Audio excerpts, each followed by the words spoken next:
Call this meeting to order. We're here to discuss the estimates. Premier Higgs, the floor is yours for 5 minutes. Go ahead, sir. Point of order, Mr. Chair. Mr. Chair. Before we start, I'd just like to have, before you raise a point of order, I'm not here for, controversial debate. I would just like the opportunity point of order, to make a comment about thinking bigger in Canada and how we can meet the climate change objectives, and we can be a major player here in New Brunswick. We will provide time for that. Sorry, what's your point of order? Sorry, Premier Higgs, what's your point of order?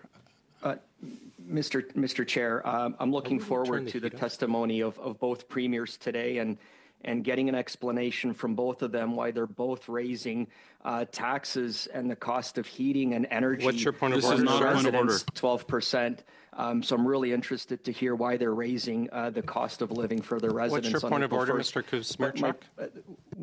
My concern, Mr. Chair, is that we are right now meeting in contravention of Standing Order 108 and also in contravention of a motion that this committee has passed yesterday that prohibits you, Chair, from calling meetings and witnesses unilaterally without consultation and consent from committee. And I would ask the clerk to provide some comment and direction on it, because this is now the third meeting this week that we've had scheduled without any consultation of committee, without any instruction from committee. This is the third meeting that is being held in a row during a constituency week, which is a sacred week that is focused on constituents. I know our Conservative colleagues couldn't give two hoots about our constituents, but we do. Okay, Mr. Kuzmierczak, can you just stick to the point of order, please, and not an editorial? Absolutely, and I'm just about to wrap up here. And so whenever we have, on a point of order, Mr. Chairperson, there's no interpretation because apparently there are multiple microphones open at the same time, causing interference. Is the interpretation on? Sorry, interpretation is on. Mr. Savard Tremblay is just pointing out other people talking, but if you get to your point of order, yes, please. And I'm just about to conclude right here shortly, because I do want to get to the premiers as well. But meetings during constituency weeks are That's not a point of order, Mr. Kuzmierczak. Either get to the point of order, or we will move back to Premier Higgs. So my point, Mr. Chair, is I am asking the clerk to comment on whether this meeting is in contravention of both Standing Order 108 and also in contravention of the motion that this committee passed yesterday prohibiting the chair from calling meetings without consultation and consent of this committee.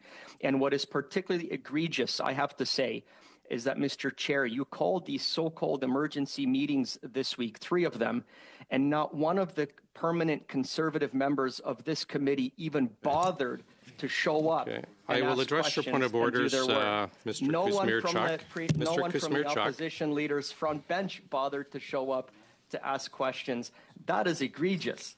We're here from the Liberal side, the NDP side, the Bloc side. We're here to do Mr. Kuzmierczak, you've made your point of order. I will rule on your point of order. Conservative members of this committee. Where are the permanent members, Conservative members of this committee? Point of order, Chair. And why are they not here to do their work? I will address your point of order.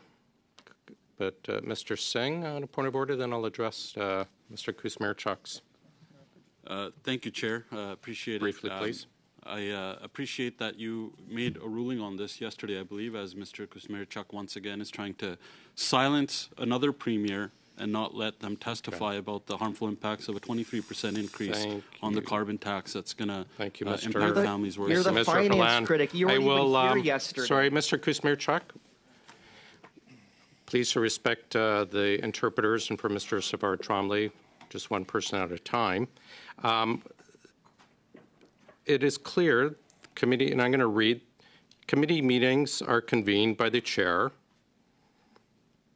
and it can be after a decision made by the committee or on the chair's own authority. And that's right from page 29 or 1095 of the Green Book. With respect to the motion yesterday, as I stated yesterday, my ruling was, I believe it was... Mr. Chair, Mr. Kuzmierczak, let me finish, please. I will stop. The question of the clerk, you do not, Mr. Kuzmierczak, you've been around for a long time. You know very well the rules that you do not address questions to the clerk. You know that very well, and it appears you're just being disruptive at this time. But I appreciate what you're saying, but the rules clearly allow the chair to call meetings on his own authority, which I did. With respect to the motion yesterday, as I ruled yesterday, my belief is that is for meetings going forward.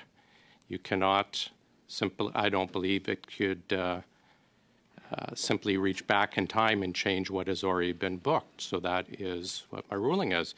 If you'd like to hear the clerk's response about my chair's ability to call a meeting, I'm happy to refer to him, and he can repeat from page 1095 himself.